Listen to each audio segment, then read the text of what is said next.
ముందుగా మీ అందరికీ గురు పౌర్ణమి శుభాకాంక్షలు. దీన్ని వ్యాస పౌర్ణమి అని కూడా అంటారంట. అంటే వ్యాసుడు ఒక గురువు కాబట్టి ఆయన్ని పూజించే రోజనుకుంటా. నాకు చిన్నగా ఉన్నప్పుడు గురు పౌర్ణమి అంటే తెలీదు. సాయిబాబా బర్త్‌డే అనుకునేదాన్ని.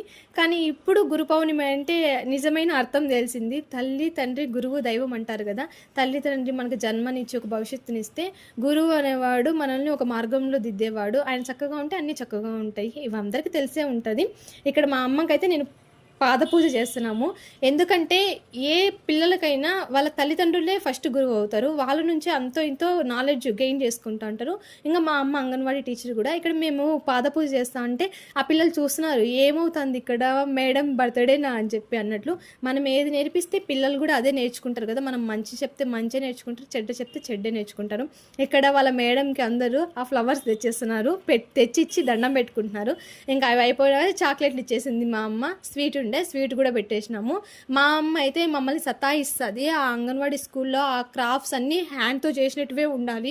పిల్లలకి నాలెడ్జ్ రావాలి అన్నట్టుగా. ఒకసారి చూడండి. మీకు నచ్చితే ఒక చిన్న లైక్ ఇచ్చేయండి. Thanks for